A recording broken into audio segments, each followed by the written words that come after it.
Gente, bem-vindos de volta ao ano de 1999. É tanto filme bom que a gente já está falando da parte 4, 5, 6, 7, porque assim, cada lista que a gente tem que montar é uma sofrência aqui. Mas eu acho que vocês vão gostar das escolhas que a gente fez hoje. São filmes muito bons, eu gostei de todos os filmes. Tem algumas ressalvas, claro, mas assim, eu tenho que agradecer já de antemão ao nosso convidado que está retornando para falar do ano de 99, que me apresentou 3 filmes que eu não tinha visto ainda. Então, já agradeço. E eu trouxe filmes que eu acho que ele também foi rever, então acho que vai ser uma conversa super legal sobre filmes que a gente viu pela primeira vez ou que a gente reviu agora, né, 23 anos depois do lançamento. Então, seja muito bem-vindo de volta ao ano de 99, Fábio. Obrigado, Carol. Obrigado a todos que estão nos ouvindo. E vamos lá, vamos embora, que 99 realmente foi um ano muito especial. A primeira parte repercutiu bastante, o pessoal gostou muito, e tem sempre um filme que não conhece, né? Então, isso é muito legal. O primeiro filme que eu quero falar é um filme que eu gosto muito, eu já trouxe ele aqui, e eu achei legal trazer de novo, porque sempre a gente fala dele, tem novas abordagens, e da outra vez que eu falei sobre ele no Narrador Não Confiável, eu não falei do final, que era uma outra conversa, né? Tem certos filmes que quando você fala sobre o final, o filme muda a discussão. Então, acho que hoje a gente vai falar sobre o que acontece no final, vai mergulhar nos personagens, e é um filme que você reviu, né? Então, eu quero que você conte essa experiência também sobre o Beleza Americana, que foi o ganhador do Oscar de melhor filme daquele ano, né? Conta pra gente, Fábio. Então, Carol, eu confesso para você que eu tinha uma pulguinha atrás da orelha para rever Beleza Americana. Explico. No ano de 1999, o Oscar dos filmes que se passaram em 98, o vencedor de melhor filme foi Shakespeare Apaixonado. E no nosso coração brasileiro, ele estava tirando ali um lugarzinho da nossa Fernanda, do nosso querido Central do Brasil. Então, eu achava que era um filme que não tinha nada demais, ia se esvaiir com o tempo, assim como foi Beleza Americana. Eu não assisti em 99, propriamente dito, mas pouco tempo depois, talvez em 2000, 2002, algo do tipo. Achei um bom filme, mas não me marcou, tanto que eu não lembrava muita coisa. E graças a você, eu pude rever aqui para o episódio. Sem dúvidas, é um filmaço. O diretor Sam Mendes, além de ter levado a estatueta de melhor filme, também levou como diretor. Ele era um diretor estreante e você vê que ele é muito maduro. Ele tem uma direção muito precisa, assim. Então, eu achei um filmaço. Todos os personagens, eles são cobertos de camadas. Eles têm uma participação muito importante, todos eles. E o Kevin Spacey, ele some ali, realmente ele está monstruoso. A gente comentou na parte 1 sobre as atuações masculinas, sobre a ausência do Jim Carrey nas indicações, e o prêmio para o Kevin Spacey foi merecidíssimo. Ele faz aquele homem de meia idade numa crise existencial. Eu, naquela época, eu estava mais perto das filhas, né? Agora, um pouco mais velho, estou mais próximo dele. Eu não sei qual seria a repercussão desse filme se ele fosse lançado agora, porque por mais que o personagem do Kevin Spacey tenha tido uma crise ali existencial motivada por uma conquista de uma amiga da filha, né? Ele talvez nos dias de hoje poderia ser mal interpretado toda essa questão, né? Eu até queria prorrogar aqui, mas vamos deixar para falar do final do filme um pouco mais para frente. O que você achou, Carol? Olha, eu já falei dele no meu livro, porque é um filme, é um dos poucos filmes que mudaram completamente, que eu mudei completamente a perspectiva em relação a ele com a idade, com a maturidade. Eu vi ele logo que saiu, né, de aquela coisa de ver os filmes que ganharam o Oscar. Então eu assisti na época e eu não entendi da onde que vinha a beleza americana, né? 12, 13 anos, você vê o filme pela o que ele está dizendo. E o Beleza Americana é um filme que fala pelo que ele não está dizendo, é pelo que ele não está mostrando. É um filme muito sutil, com muitas camadas. Assim, não é nem tão sutil, tem coisas ali que são bem na cara, né? E tem justamente isso. A beleza americana é justamente todas as rachaduras que tem nessa história do sonho americano. Então, é um cara de classe média, um professor, acho que ele trabalha na empresa, não lembro exatamente, mas é casado, tem a filha dele, vivem bem, e de repente ele dá um chuta o balde de todo mundo, começa a falar o que ele pensa, começa a agir, começa a dar em cima da amiga da filha, descaradamente, menor de idade. Tem um vizinho que é militar, né, super rígido, tem um filho que é meio maconheiro, meio drogado, essa imagem que a gente tem, né? E à medida que o filme vai, para começar, ele começa dizendo que morreu. Então já é um filme que ele já dá, ele que está contando a história. Eu falei dele, esse filme, no Narrador Não Confiável, porque não é ele morreu, mas como que ele vai conduzindo essa história é totalmente conforme o que ele quer contar. É o que ele quer dizer para a gente. Né? E à medida que isso vai se desvelando, o filme vai ficando enorme. Como você falou, todos os personagens são interessantes, todo mundo é complexo, e ele vai tendo questões de filmagem que são muito legais. A cena da sacola, para mim, é uma cena muito, muito, muito importante, porque eu vi essa cena a primeira vez completamente idiota. Eles viram um vídeo de uma sacola vendo, junto com as folhas no vento, e depois eu assisti de novo, eu falei, gente, que cena maravilhosa, que coisa poética, que filme incrível. Então, é muito isso, não é muito pelo que é falado, é pelo que é mostrado. E mostrar essas rachaduras dessa ideia do sonho americano, que a vida é perfeita, que todo mundo se dá bem, que todo mundo é o que parece. Então, para mim, é um filme massa. Eu sempre revejo, leio sobre ele, gosto de rever cenas. E a parte final tem toda uma sequência de acontecimentos que subvertem completamente qualquer expectativa do que a gente estava esperando sobre o filme, inclusive pelo que o Lester, né, o Kevin Spacey estava narrando. Então, ele é muito bem dirigido mesmo. Eu acho que o Oscar foi extremamente merecido. O Kevin Spacey, é muito triste tudo que aconteceu depois, né? Tudo que a gente descobriu sobre ele, a carreira dele e tal. Mas ele tem alguns filmes da filmografia dele que, para mim, são, assim, imbatíveis. E esse é um deles. Eu acho que Beleza Americana, quem não viu, corre para ver hoje. É verdade. O Kevin Spacey, na década de 90, me vem à cabeça assim, Os Suspeitos. Eu sei que você é uma pessoa que gosta muito do plot twist. Ele fez o vilão de Seven, ele fez Los Angeles Cidade Proibida, tudo ali em 95, 97 e culminou com o Oscar. Então ele estava talvez no auge da carreira, realmente. Me chama muita atenção das personagens femininas do filme. Né? Você vê que a mãe, que é a Annette Bening que faz, ela também foi indicada a coadjuvante, mas não levou. Quem levou o Oscar desse ano de atriz coadjuvante foi a Angelina Jolie, do Garota Interrompida. Mas aí fica mais para frente esse papo. Naquela época já era vendida essa questão de coach motivacional, né? Você vê que a personagem dela está sempre querendo se autoafirmar e por dentro está vivendo uma vida completamente conturbada. A relação dela com o marido é destruída, ela não consegue se comunicar com a filha. A filha também tem essa questão do corpo que é inerente a uma pessoa adolescente. Aquela menina que faz o pôster do filme também, ela se prega como popular, que já transa, que tem contato com outros homens, mas aí no final da história a gente descobre que ela é virgem, totalmente insegura e totalmente com uma postura normal de uma criança menor de idade, que era o caso dela, né?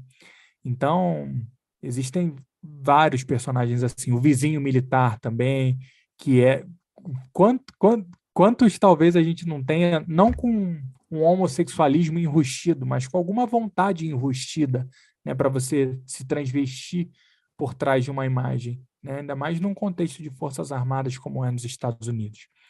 Então, para quem gosta de construção de personalidade, de personagens, de uma direção fugaz, um roteiro muito bem elaborado, Beleza Americana é um filmaço realmente. Eu peço perdão por todos esses anos que eu achei que era um filme mequetrefe. E essa tem uma cena também que eu gosto muito, como você quando falou da filmagem, veio na hora, que é a cena dele conversando com o menino vizinho, que é o traficante ali, que é o menino que vende droga e tal, que tá juntando dinheiro para ir embora também, né? Porque não suporta os abusos do pai e tal. E é uma cena que eles estão conversando, e o jeito que é filmado parece que é uma outra coisa que está acontecendo na cena. Isso é a maestria do diretor, né? O olhar de quem está mostrando, não está falando.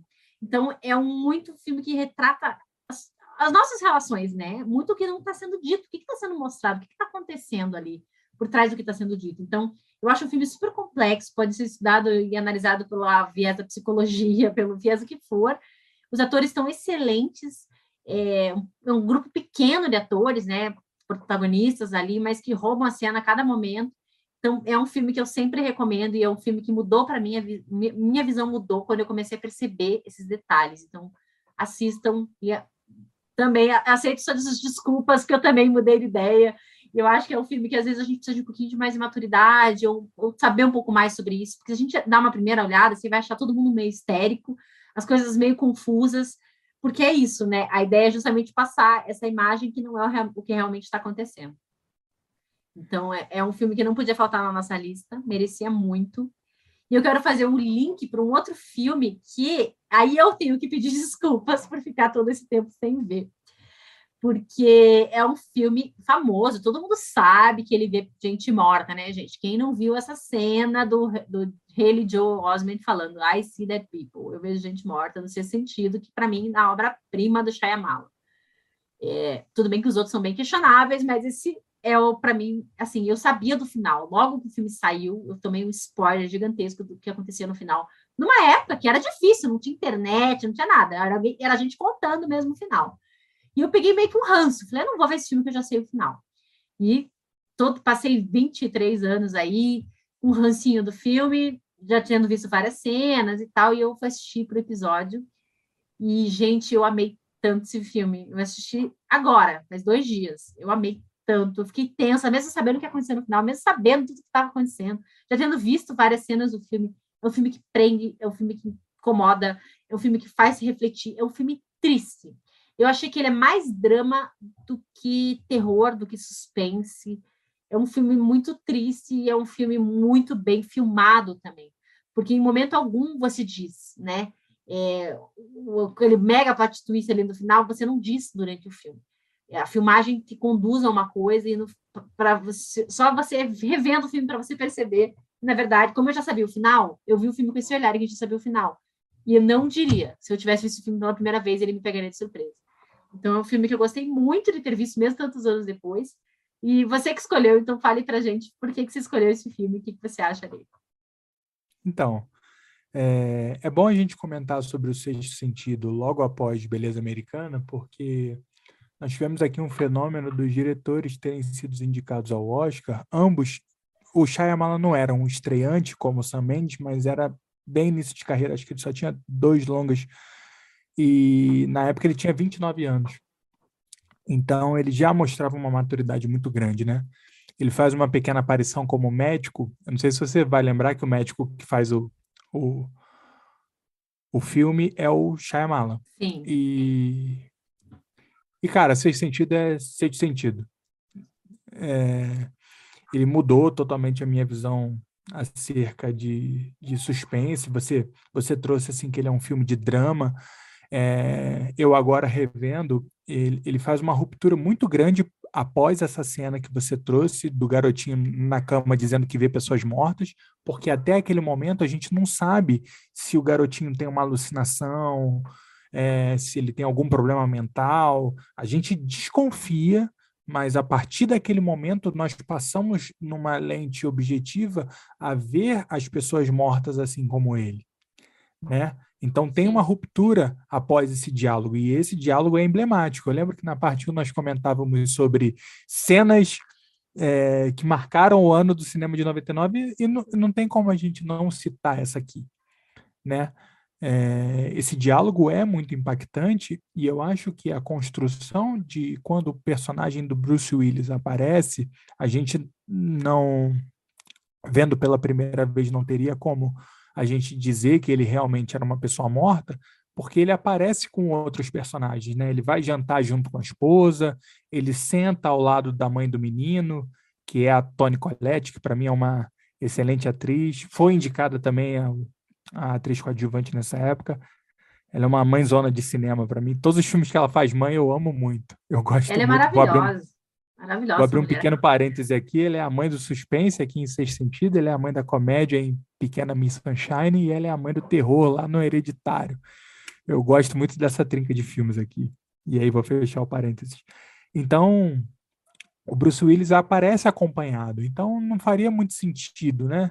Por mais que depois a gente revisitando o filme, nós tenhamos a sensação de que ele não consegue interagir com as outras pessoas, somente com o menino, no nosso primeiro olhar a gente passa batido, né? E o Shyamalan, voltando a falar dele, nessa época da carreira, para mim ele fez uma trinca de filmes muito boas, que é Seis Sentidos, Sinais e A Vila. Aí depois ele talvez vá perdendo um pouquinho a mão, pelo menos para mim, há gente que gosta desse cinema de fantasia, né? E agora, revendo O Sexto Sentido, eu também agradeci por ele não ter explicado muito, né? Eu acho que os filmes dele mais recentes têm essa característica. Ele, por mais que seja, ele pregue um cinema de aventura, de fantasia, ele às vezes tende a explicar as coisas que não precisariam ser explicadas, né? No último filme dele, Tempo, ele faz isso, né? Não vou entrar aqui em spoiler, que não é o caso, mas aqui não. Aqui, por mais que é uma coisa natural, né? Seu filho está com algum problema, você levar ao médico, faz uma consulta ali e depois deixa as coisas agirem, né? Então, Sexto Sentido é um filmaço. Eu não sei onde você viveu nesses 23 anos que você nunca tinha visto. Ainda bem que você cumpriu essa lacuna.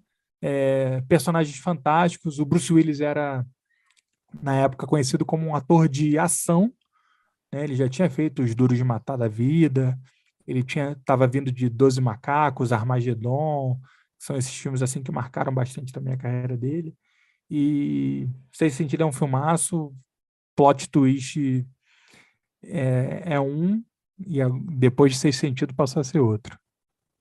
Adorei tuas colocações. Eu queria fazer um comentário sobre a questão do plot twist, né? Até você me perguntou, a gente pode falar o final antes, né, de começar. Tudo, gente, é assim, as pessoas hoje em dia têm um pânico de saber o que vai acontecer. Porque é uma sociedade que está muito preocupada hoje em dia, em saber o que vai acontecer e não tanto na jornada. Então, quer o final, quer todos os episódios para já acabar logo, para já chegar no fim logo. Todos esses filmes que a gente está falando são muito mais filmes sobre o desenvolvimento do que sobre o final. Então, tem plot twist mega, tem. Como que o personagem Kevin Spacey morre é muito chocante, assim, não chocante, mas dá uma reviravolta.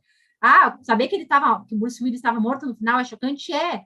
Mas, assim, não é isso que faz ser um bom filme. Porque, às vezes, o filme é horrível e começa a ter um monte de plot twist só para dizer, sem querer entrar em polêmica, mas é o que tem feito alguns filmes da Marvel.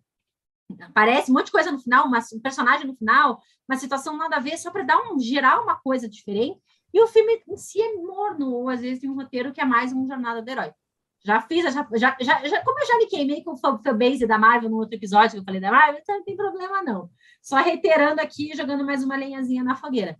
Mas são filmes que falam muito mais do que isso. E eu acho que outro grande mérito desse filme é focar no menino o filme inteiro. É como se e não era sobre o menino, era sobre o Bruce Willis. Então, essa é a grande maestria também da filmagem e da atuação do menino que sempre fala, e você sente que não está falando tudo, porque ele sabe mais do que a gente. É o narrador, é o personagem que sabe mais do que a audiência, mais do que o público. E eu acho isso incrível, porque a gente sente da atuação dele. Uma criança, aquele nível de atuação, como a gente estava comentando, né, que já tinha feito vários outros filmes, veio do Forrest Gump, veio do Paying Forward, que eu esqueci o nome em português, já tinha vindo de outros filmes ali, e ele traz essa coisa, ele sabe que é alguma coisa mais do que o Bruce Willis, ele sabe alguma coisa mais do que a gente, mas ele não quer contar. E, ao mesmo tempo, não é sobre fantasmas, não é sobre terror, é sobre a história, é sobre o que o menino sabe ali sobre as pessoas, é sobre pessoas. É o médico que não conseguiu ajudar uma criança que vê fantasma, que são pessoas, que são almas de pessoas, que tem que resolver alguma coisa na vida delas. Então, é um filme muito sobre pessoas, é um drama sobre família, é um drama sobre você resolver questões. E é isso que você falou, não precisa explicar por quê, não precisa explicar da onde, os cortes que ele faz já causam essa sensação. E o filme, assim, é inesquecível, mesmo sabendo o final, mesmo já tendo visto várias cenas, inclusive no Todo Mundo em Pânico, né, que tem várias cenas ali, tirando sarro, mas o filme se sustenta. E um dos problemas que eu tenho com o Shyamalan é que é a execução das ideias dele nos filmes mais recentes.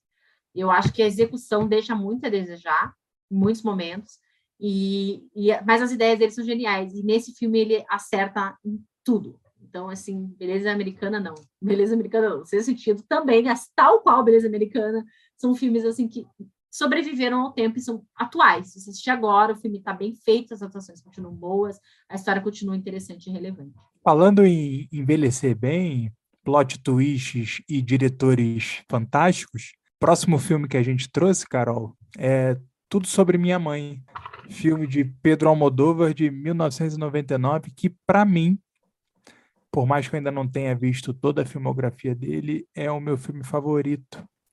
Eu tenho muita memória afetiva sobre ele. Eu assisti tudo sobre minha mãe com a minha mãe no cinema na época. E eu queria que você me dissesse o que você achou sobre esse filme, já que foi você que escolheu. Eu tinha pensado em deixar esse filme, até comentei com o Fábio, para um episódio específico de Almodóvar que virá. Mas não tem como falar do ano de 99 sem falar nesse filme. Que foi um filme que eu fui ver ano passado, tá, gente? Mais uma falha na minha filmografia de 99. Era o Almodóvar, eu tinha amigos, tenho ainda, né, amigos que ficavam, você tem que ver Almodóvar, você tem que ver Almodóvar. Eu tinha visto, na verdade, eu tinha visto esse filme, mas em pedaços, aquela coisa que não me chamou a atenção na época. E quando eu fui ver ano passado, eu já caí, né, matando no Almodóvar, já vi vários filmes do Almodóvar, eu gosto muito de Volver também, eu fico entre tudo sobre minha mãe e Volver ali. Porque Volver tem vários elementos ali que me atraem muito, e Fale com Ela também, tem várias coisas, mas assim, o Tudo Sobre Minha Mãe é um filme só com mulheres, só tem atrizes, inclusive atrizes trans, inclusive, né, jovens, velhas, todas as idades, todos os tipos, só tem atrizes que contam uma história super feminina, super sobre mãe, sobre mulher, mas que é uma história que eu acho, você vai me dizer melhor, que se comunica com todo mundo. E ele traz isso de uma forma tão poética que todo mundo tem um contato, homens, mulheres, todo mundo tem relação com outras mulheres, com outras figuras maternas. E é uma história muito bonita, que vai passando, elas vão passando pela história e é muito triste, né? Aquele começo é muito triste, do jeito que ela perde o filho e do jeito que as coisas vão acontecendo.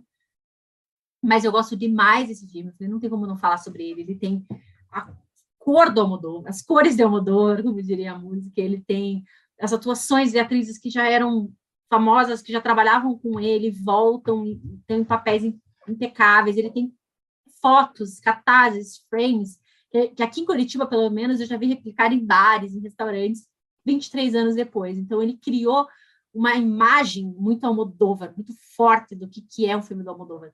Eu acho que ele estava na ascensão dos filmes dele, os primeiros filmes dele ainda tem muita questão do bizarro, daquela coisa meio teatro, arte que ele fazia antes, e esse já entra numa pegada mais cinema, e que traz muita coisa, muitos sentimentos. Então, cada momento da vida que você for assistir, ou cada momento do dia que você tiver, você pode se identificar mais com uma personagem ou com outra, e sempre vai te tocar de alguma forma. Então, é por isso que eu fiz questão de trazer o Almodóvar aqui e falar de tudo sobre minha mãe, que é um dos filmes assim que eu acho que mais me marcaram nos últimos tempos, mesmo sendo um filme de 23 anos atrás. Então, eu também adorei quando você sugeriu esse filme. Ele literalmente quebra a expectativa de quem está vendo pela primeira vez, né? Porque no final do primeiro ato, o filho da personagem principal, ele morre. E aí o filme passa a ser contado a partir daí, né? É toda a jornada dela de volta a Barcelona, que ela vai rever as antigas amigas, vai ter um desenrolar da história, mas você, vendo pela primeira vez, não imagina que isso vai acontecer e da forma trágica que foi, né? Não foi nenhum motivo de doença. Essa personagem principal, ela trabalha num hospital com transplantes, e o menino queria ser roteirista e tal. Essa história é baseada na história de vida do Almodóvar também, de certa forma, né? Ele conta que escreveu esse filme pensando na mãe dele. A mãe dele falecera depois, pouco depois, mas sobre a construção das personagens, né? É impressionante como ele consegue realmente fazer um filme com mulheres. E nessa época, né, de final dos anos 90, início para os anos 2000, para mim, a melhor fase dele, né? Ele fez Carne Trêmula em 97, Tudo Sobre Minha Mãe. Em 2002, acho que ele fez Fale com Ela. Depois tem Má Educação, que é um filme que eu gosto um pouco menos, que ele traz até homens. E termina com Volver ali em 2006. Eu acho que também, para mim, é um filmaço. E, cara, o que é a Penélope Cruz novinha, né? Meu Deus do céu, ô mulher linda. Não, linda, talentosa e, assim, ela tá bem em todos os filmes, né? Todos os filmes que ela faz. Assim, ela pode ser a surtada, a mocinha. Ela envolver, para mim, tá, assim, lindíssima, de um grau. que ela entrou no cânone das mulheres mais bonitas do cinema naquele filme. Assim. E ela tá meio um ar muito Sofia Loren, né? E nesse filme tem a personagem, até fui procurar um nome, que é a Agrado, que é a amiga dela, que também falando das cenas icônicas, né? Ela faz aquele discurso ali naquele momento, que começa a falar, ela começa a dizer tudo que ela fez de plástico, tudo que ela mexeu no corpo dela para ser quem ela realmente é. Então é um diálogo muito legal. Essa atriz é uma atriz trans, o que eu achei incrível já colocar isso lá em 99, já vir com essa pegada mesmo. E é uma atriz muito versátil. Eu já vi ela fazendo outras coisas, mais na Espanha mesmo. Ela não veio tanto para o Hollywood ali. Mas tem diálogos. O que eu gosto dos filmes do Almodóvar, como eu falei no episódio do cinema autoral, que eu falei muito Tarantino também, são os diálogos, é a construção de cena, é muito autoral mesmo. Dá para ver que ele tirou aquilo da vida dele, de pessoas que ele conheceu. E isso traz uma conexão muito maior, que a gente vê que não é uma coisa que a pessoa pensou do nada, assim, né? Ela viu alguém fazendo aquilo, ela falou com alguém daquilo, e traz temas de Almodóvar, né? Sempre pesados, questões de, como você falou, de órgãos, de troca de órgãos, de maternidade, de perda de filho, de reencontros, de sobre o que é você ser no mundo. Então é um filme muito legal e ao mesmo tempo ele é engraçado, né? Ele é divertido, não é um filme que pesa o tempo inteiro. Ele tem seus altos e baixos e no fim, mesmo tendo temáticas duras, é um filme que você sai assim, se sente até abraçado por ele. Eu gosto muito do Almodóvar roteiro, eu gosto muito do Almodóvar diretor, mas eu gosto muito do Almodóvar roteirista, né? Justamente por isso que você falou, pelos diálogos e pela construção, ele não tem papas na língua. Por algumas vezes as personagens usam linguajar corriqueiro e tudo bem, é isso aí mesmo. E você vê que você tem a atriz, você tem uma personagem que era uma coordenadora médica, você tem uma prostituta, você tem uma freira, você tem uma mãe que é uma golpista, que a mãe da Penélope Cruz, ela é falsificadora de quadros e ela está preocupada com a prostituta que vai cozinhar para ela. Então, você tem infinitas personagens assim que são pessoas, né? O mundo não é só branco e preto, binário, maniqueísta, e ele traz essa infinidade de personagens assim, todas muito cativantes. A Grado é uma personagem muito forte, muito emblemática ao longo do filme. Ela aparece assim numa cena que ela está sendo espancada assim por um cliente, né, que ela é prostituta, e quando ela é salva, parece até que era uma coisa normal, assim, que ela estava habituada de receber aquele tipo de violência, né? Então, assim, é um filmaço, te agradeço muito de ter me feito rever. O próximo filme, galera, eu não sabia nem que existia. Então eu queria pedir para o Fábio contar para a gente a história desse filme que ele escolheu. Como é que ele sabia que esse filme existia? Como é que esse filme passou pelo radar dele? Porque no meu radar ele simplesmente não passou. Que é O Mesmo Amor, a Mesma Chuva. Um filme argentino com o Darín e que eu descobri que se passa 10 anos antes de Segredo dos Seus Olhos, com o mesmo diretor, o mesmo ator, o Darín no caso, e a mesma atriz. Então, assim, é a Soledad, né? Gente, como assim? Me conta desse filme e como que eu não sabia que ele existia se foi descobrir isso 23 anos depois. Então, Carol, para mim, O Mesmo Amor, a Mesma Chuva talvez seja um dos filmes mais subestimados que eu conheço. Não porque ele seja uma obra-prima e as pessoas dizem que não é. É pura e simplesmente para as pessoas não conhecerem. Ele é como você disse, é um filme dirigido pelo Campanella, o filme de estreia dele. Essa parceria com Darín perduraria durante mais alguns anos, até culminar com o ponto alto, talvez, da carreira dos dois, que foi O Segredo dos Seus Olhos, vencedor do Oscar de melhor filme estrangeiro para a Argentina em 2010, segundo Oscar da Argentina, né, enquanto a gente não tem nenhum, que para mim é uma obra-prima também, talvez seja um top 20 da vida, sem querer polemizar muito, porque é um filme que tem tudo. Agora, voltando a falar do Mesmo Amor e a Mesma Chuva, eu gosto muito do Darín e gosto muito do Campanella também como diretor. Eu gosto muito da forma como ele conduz os personagens secundários, sabe? Por mais que ele dê muita importância aos protagonistas, eu acho que todos os personagens secundários das tramas dele são bem resolvidos. né? Ele também é um diretor que coloca diálogos assim muito relevantes, né? Normalmente seus filmes têm ali a época da ditadura como pano de fundo, é o caso daqui, por mais que a gente viva ali durante, acho que 15 anos acompanhando a vida dos personagens, é o período que dura a ditadura argentina.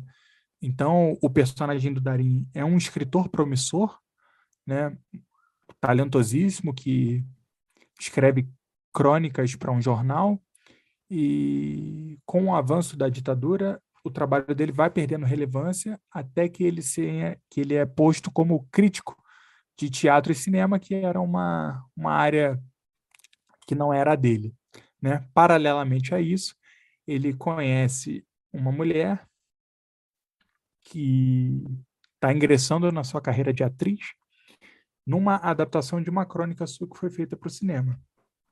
Essa mulher, ela tem um relacionamento e, e ele se apaixona por ela e fica tentando conquistá-la, mas ela está comprometida no momento, até que ela se separe e eles começam, enfim, a namorar. E como todo relacionamento tem seus altos e baixos, o deles também tem.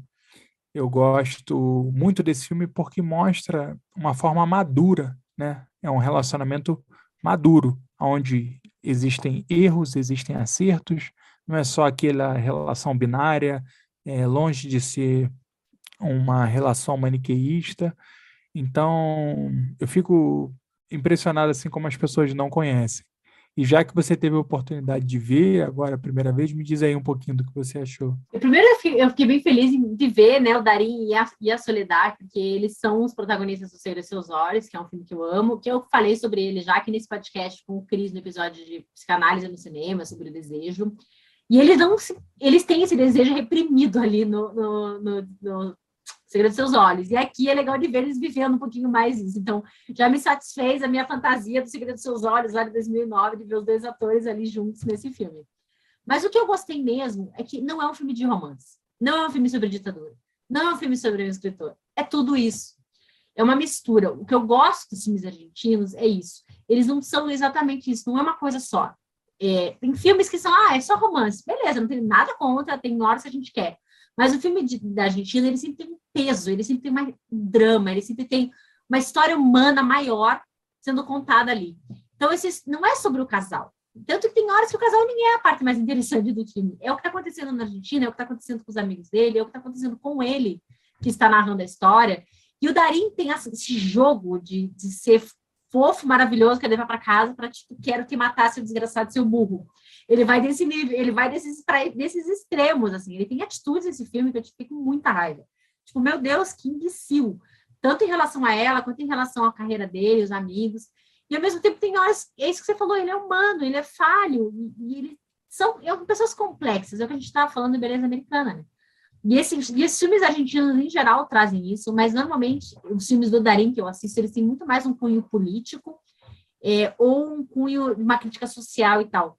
E esse eu gostei que a parte do romance entrou forte também, a parte do não tanto do romance, do amor mesmo entre eles, porque mesmo se odiando, eles ainda se amavam claramente ali, né? Então, eu gostei de ver, de a gente acompanhar essa vida deles ali, de ver esse momento do país, como isso foi afetando a vida deles. E eu, como uma escritora, particularmente gostei dessa parte da escrita, dessa dificuldade dele de conseguir fazer emplacar os contos, que era o que ele gostava de fazer, para ter que escrever notícias, assim como os colegas dele, né, que tinham que escrever coisas que era simplesmente vendável, porque a ditadura estava em cima e eles não poderiam falar sobre o que eles realmente queriam. Então, tem toda essa coisa também do conflito entre o que você quer fazer, o que você pode fazer naquele momento, além de todo o resto que está acontecendo, além de ser um filme fofíssimo, que se passa em momentos de chuva muito lindos e que começa e termina essencialmente com uma amizade. Então, eu adorei demais, eu gostei muito da indicação, fiquei muito feliz. Já procurei os outros filmes da Soledad, do Campanella, para ver o que eu deixei passar também. Fica a dica aí para o pessoal. Talvez seja um filme que quem está nos ouvindo ainda não conheça, mas vale muito a pena. No momento que a gente está gravando, ele infelizmente não está disponível em nenhum streaming, mas você consegue achar aí pela internet da vida. Isso é uma coisa legal de você falar, porque assim, eu decido, assim, eu faço algumas decisões editoriais aqui no podcast. E uma que eu não fiz foi essa, só falar de filmes que tem em streaming. Porque assim, muda muito, é muito relativo. E assim, tem muito filme bom que não tá em lugar nenhum. Então, se a gente parar de falar deles, eles vão efetivamente sumir, porque ninguém mais vai ter interesse em buscá-los. Então, eu acho que como livros que saem em edição, que vem os booktubers lá e pedem para as editoras editarem, eu acho importante a gente falar sobre filmes bons, mesmo que eles não estejam no momento disponíveis em algum lugar de fácil acesso. Mas a gente sabe que existem outras opções, inclusive alguns filmes você pode encontrar até em mídia física ainda, né? Ainda bem que ainda existem os resistentes aí. Então, procurem, deem um jeito, se vocês não souberem onde achar, conversem com alguém que vocês conheçam, mandem para a gente tenta ajudar vocês. Eu já falei do Just Watch, você pode jogar Just Watch, o nome do filme, Just Watch Brasil, né, para procurar nos filmes do Brasil, ele vai te dizer todas as possibilidades de streaming, de TV a cabo, onde o filme pode estar. E não deixem de ver um filme só porque ele não está fácil na Netflix, ou algo assim, sabe? Tem muito filme bom que às vezes não é tão fácil de achar, mas compensa o trabalhinho que a gente vai ter, que não é muito grande, para conseguir encontrar. Então, esse é um filme que vale a pena ir atrás, ou anota na listinha, deixa ele separado para assistir, e você vai sair bem dele. Você vai sair, você vai se sentir amigo dos personagens, você vai se sentir como se você tivesse vivido com eles ali aqueles 15 anos. E para encerrar esses 6 filmes que a gente selecionou para hoje, que não foi fácil, a gente vai vir com uma duplinha. E vai dar um pouquinho mais de debate, porque assim, todo mundo aqui sabe, se não sabe, vai ficar sabendo, que eu amo Matrix. Matrix é um dos meus filmes favoritos. Eu fiz um episódio específico sobre Matrix. Quando saiu o 4, falando dos 3 primeiros, eu revi, eu fiz entrevistas sobre o filme. Um filme que marcou uma época, a gente não precisa nem falar, né? Além do bullet time, todas as formas de filmagem que foram criadas, o conceito, né, que hoje em dia é tão falado em séries. O próprio Westworld é uma série atual, traz muito do que já tinha em Matrix. E daí me vem o Existence, que eu não sabia nem que existia, e traz conceitos muito similares ao do Matrix. Num filme, assim, levemente Cronenberg, né? Tem umas coisas meio nojentinhas ali, que eu não gosto muito, não. Aqueles gosminhos ali, eu não curtia muito, não. Aqueles bichinhos lá. Passa aquela parte. Mas, assim, a filosofia do filme é muito similar. E eu fiquei chocada, porque foram filmes que saíram no mesmo ano. O diretor, né? Diretores muito diferentes, as irmãs Wachowski e o David Cronenberg com filmografias completamente diferentes e uma temática tão similar. E esse filme, para mim, passou batido também. Então, quero que você fale um pouco, já era o filme que era para ter entrado na primeira parte, né? Então, é um filme que você realmente gosta. E acabou ficando para a segunda porque eu não consegui ver a tempo. Então, agora que eu vi, está recente de já poder falar sobre os dois meio que juntinho, mas fala um pouco para a gente do Existência e dessa similaridade com Matrix aí. Claro. O Cronenberg, ele tem uma forma, ele age em mim de uma forma muito peculiar. Eu dificilmente consigo assistir os filmes dele e sair da mesma forma, né? Todos me causam bastante reflexão durante algum tempo. E é ótimo que ele aí no auge dos seus quase 80 anos está aí trabalhando na ativa. Essa semana está sendo lançado o Crimes do Futuro, que é o filme dele mais recente, numa nova parceria com Viggo Mortensen. Eu tô doido para assistir. E Existem Z, eu também não vi na época, eu vi há alguns anos atrás, não lembro exatamente. E eu acho que ele se ofuscou um pouco por causa do Matrix, né? Mas ele tem como você falou, essa gosminha, essas coisas. Ele talvez é um filme com orçamento bem menor em comparação ao Matrix. Você vê que não tem muitos efeitos visuais ali. Quer dizer, os efeitos visuais são manuais, né? Então, não tem tanto efeito especial quanto Matrix. Ele talvez fosse o primo pobre, assim. Mas ambos conversam nessa questão de realidade paralela. Naquela época, não existia ainda o smartphone como a gente conhece hoje em dia.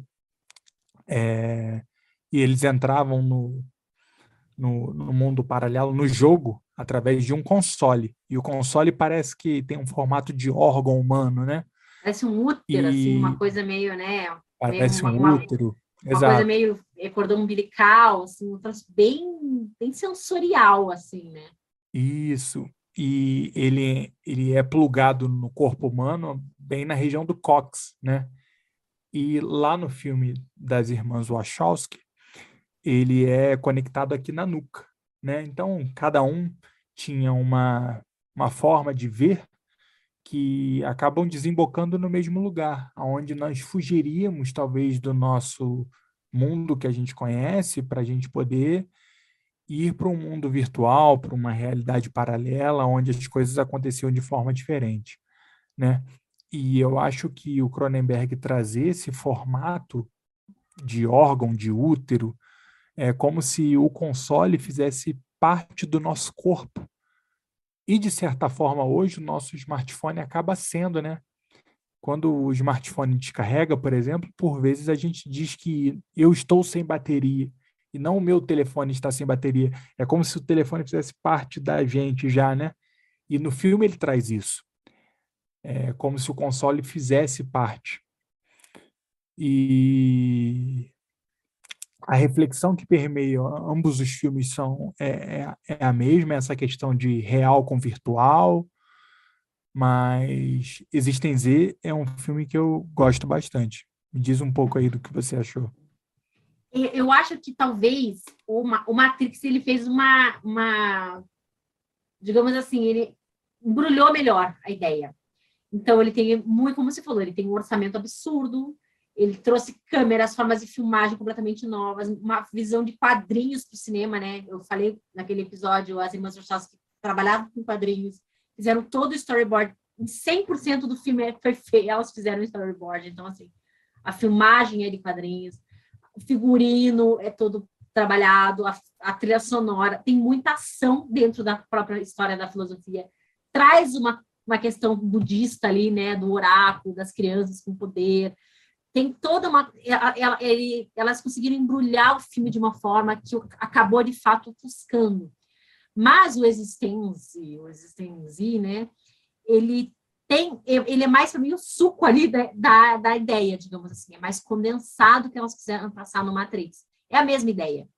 Como você comentou, um pluga pelo pescoço, outro pluga pela coluna, mas aí você está numa outra realidade e chegar a um ponto que você não sabe qual realidade é a real. Se é a realidade da mental ou se é a realidade meio que como ela, né, do Joaquin Phoenix, como você começa a viver tanto o mundo virtual que o mundo real acaba deixando... Qual que é o mundo real? Né? Qual que passa a ser o real ali? E no Existência ali, eles brincam com isso dentro do próprio filme, na própria filmagem e no próprio fato de não te dar nenhuma resposta. Porque no Matrix te dão, te dizem, esse aqui é o mundo virtual, é o mundo da Matrix, esse aqui é o mundo real, é o mundo nojento que a gente vive e a gente tem que usar da Matrix porque é isso que eles usam para manter a gente refém desse escravo desse sistema. É basicamente essa história. Nesse outro filme do Cronenberg, você não sabe o que aconteceu. Ele vai te jogando ali no final, quando você acha que você entendeu, não, esse aqui é o mundo real, aquele ali é o não, peraí, até acabou? Então, assim, ele joga o próprio filme, de você não saber o quanto ali é atuação, quem que era quem e o que aconteceu. Então, como se fosse uma bonequinha, aquelas matrioscas, né? Uma realidade dentro de uma realidade, dentro de uma realidade, e você fica tirando, porque não faz mais diferença. Os personagens estão tão perdidos dentro dessas realidades que a gente não faz, eles não sabem mais qual é a real, assim como a gente também não sabe. Então, eu gostei muito dessa forma como ele trouxe. Eu ressalvo de novo a parte nojentinha, tanto que o Crimes do Futuro, só o trailer eu quase vomitei já, porque a gente se cortando, a orelha na cabeça, uma coisa bem de body horror, que eu, putz, fiquei nervosa. Às vezes é só o que tem no filme é o que tá no trailer, né? Às vezes o filme não é tanto body horror, mas não sei. Às vezes eles pegam as piores cenas e jogam no trailer. Mas esse tem esses bichinhos meio nojentinhos ali, ele come um trocinho meio nojentinho ali. Mas não me tira, não tira o brilhantismo e a forma como ele joga com essa história. São atores também excelentes, né? Que fazem esse jogo, e eu gostei muito do filme. Na hora eu fiquei meio assim, cara, o que aconteceu? Mas o filme ficou, como você falou, não é um filme rápido, de degustação rápida, assim como o Matrix também não foi. São filmes que você leva tempo para degustar e para entender, e eu, como gosto muito desse jogo da realidade e da verdade, o que é real, o que é verdade, o que é sonho, eu gostei demais também, te agradeço muito por ter me apresentado esse filme. É outro filme que eu não estava no meu radar de 99 e foi uma gratíssima surpresa. O Existem Z, eu acho que se a gente tivesse que colocar num potinho, ele entraria ali no potinho de um filme de ficção científica. Ele é um filme de ficção científica clássico. Já o Matrix, ele, por mais que seja um filme de ficção científica, ele tem uma vertente do filme de ação muito forte, o Kung Fu, as lutas são muito bem coreografadas, é, houve uma mudança de paradigma após as cenas de ação de Matrix. Ele tem uma parte de drama muito forte, que foi essa que você trouxe, do oráculo, das crianças com poderes, e do religioso, e do que é certo, que é errado, da pílula azul com a pílula vermelha. Então, eu acho que ele, como filme, ele é mais amplo, mais completo. Então, eu acho que é por isso que talvez tenha ganhado proporções muito maiores. Matrix, ele foi o grande vencedor da noite do Oscar de 2000, que levou 4 prêmios para casa. Ele levou montagem, levou efeitos visuais e levou som e mixagem, que na época ainda eram 2 prêmios diferentes. Então, se você vê Matrix hoje, é um filme que envelheceu super bem. Tem muitas discussões e muitos conceitos que ainda permeiam a gente. E Keanu Reeves estava muito bem. Ele fez o Neo muito bem. As atuações são boas, tudo nesse filme é bom. Assim como O Segredo dos Seus Olhos, eu com certeza colocaria, se alguém colocasse uma arma na minha cabeça e falasse, me diz os teus 20 filmes favoritos da vida, eu falaria Matrix sem medo de errar. Eu também. Eu acho que é muito isso mesmo que você falou. E olha, você falando uma coisa, eu pensei, gente, que ano difícil que foi para escolher, né? Todas as categorias estavam concorridas, só tem filmaço. E eu ouso dizer que de todos esses 12 filmes que a gente falou nesses 2 episódios, são melhores que muitos filmes recentes que ganharam Oscar. Eu digo isso sem medo, assim. Tem muito filme recente, assim, nos últimos 10, 15 anos, que qualquer um desses que a gente falou é melhor como filme, tem uma história mais interessante. Tanto que a gente está falando deles 23 anos depois, né? E tem Oscar que a gente não lembra que ganhou há 2, 3 anos. Então, assim, realmente foi um ano que, como eu coloquei no meu livro quando eu falei do Clube da Luta, né? Que é um final do século, final da década, final do milênio. Então, assim, era um período de 95 para cima, ali, para 96, 97, até 2000, tinha muita coisa acontecendo. O bug do milênio, né? Os millennials aí que não estavam vivos ainda quando isso aconteceu. O mundo ia acabar, tinham profecias. Então, assim, tinha um sentimento de mudança e de fim e de recomeço muito grande nessa época. E esses filmes são muito disruptivos dessa ordem. Não só no que eles trazem como roteiro, mas também como na forma de fazer, na forma de contar essas histórias. Então, a gente falou hoje de 6 filmes, o Matrix, o Existem um Z, que tem um Z no final, tá, gente? O Tudo Sobre Minha Mãe, o Beleza E o Z é Americana. maiúsculo, hein? Z maiúsculo, é. Tem que colocar Existem Z. O Beleza Americana, o Sexto Sentido, o Mesmo Amor e a Mesma Chuva são filmes completamente diferentes entre si, mas são formas de contar histórias muito humanas, histórias, coisas que estavam acontecendo e continuam acontecendo. Isso que é o mais incrível, né? Ou não, que continuam atuais. Todas essas histórias continuam atuais 23 anos depois. Então, é por isso que a gente vê, revê, recomenda, fala sobre eles aqui durante quase 1 hora e ainda assim sente que está faltando falar muita coisa, porque são filmes muito complexos, como a gente gosta, né, Fábio? É isso. Eu reviver agora, um pouco mais velho, esses filmes que marcaram a minha adolescência tem sido uma experiência muito boa. E para quem está nos ouvindo, nós estamos aqui planejando uma parte 3, porque ainda falta muita coisa a ser discutida, tem muitos filmes bons aí que a gente quer trazer para compartilhar com vocês. E quem sabe uma parte 4, uma parte 5, uma parte 99. Estou sempre aberto, hein, Carol? Já cavando aqui minha vaga. Nossa, você está convidadíssimo. Inclusive, quem quiser mandar dicas também de filmes de 99 que faltaram para estar nas próximas partes, né? Manda que a gente dá um jeito, a gente vê se vai, porque a nossa lista aqui é bem difícil.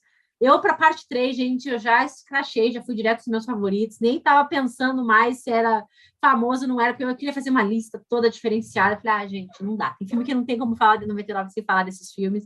E eu estou descobrindo que eu amo muitos filmes que são do ano de 99. Então, fiquem com a gente, que a gente vai trazer mais partes, falar de mais filmes maravilhosos. E quero te agradecer de novo, Fábio. Até vou passar a palavra para você quiser complementar alguma coisa que faltou, mas por estar aqui de novo falando, trazendo teu conhecimento, trazendo tua paixão pelo cinema aqui para a gente. A gente fica muito feliz e honrado aqui do podcast, contar com a tua participação, com a tua amizade, sempre com a tua audiência, porque o Fábio também escuta o podcast. Isso é um motivo de muita alegria para mim. E venha semana que vem, que terá mais temas, mais assuntos legais sobre cinema. E mande sugestões, que eu estou sempre aberta por aqui. Eu vou mandar um beijo para todo mundo, mas eu vou devolver a palavra para o Fábio fazer as considerações finais e convidar vocês para assistir o que ele quiser que vocês assistam. Não, Carol, para mim é sempre um prazer e uma honra poder estar aqui com você. E mandem dicas. Mandem dicas aí, sugestões, que 99 tem um oceano para a gente ainda poder falar. Muito obrigado aí mais uma vez. Isso aí, gente. Beijo para todo mundo e até o nosso próximo episódio. Tchau. Até. Tchau.